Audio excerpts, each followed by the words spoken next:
مجدي عبد الغني لمصطفى عبده، يلعبها عاليه، عدي جول الاولاني علاء ميهوب، كوره ملعوبه.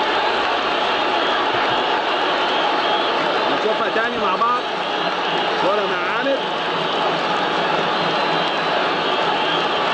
خش علاء ميهوب يحطها على يمين زي ما شفنا. عادل ماشي علاء، طويله ناحيه اليمين لمصطفى عبده، مصطفى بالعرض، عادل يطلع عليها عادل ويخش يحط الجول الثاني. عامر محمد عامر الجول الثاني للنادي الاهلي. يبقى النتيجه 2 للاهلي 0 لمصر. الجول الاولاني جيبه علاء ميهوب في الدقيقه 29 وعامر في الدقيقه 45 من الشوط الاول.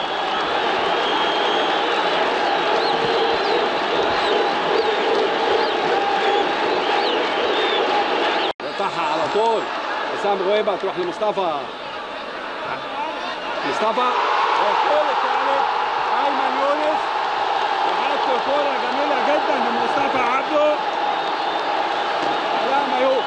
علاء ميهوب كوره جميله. الجول الثالث، اصبحت النتيجه 3-1.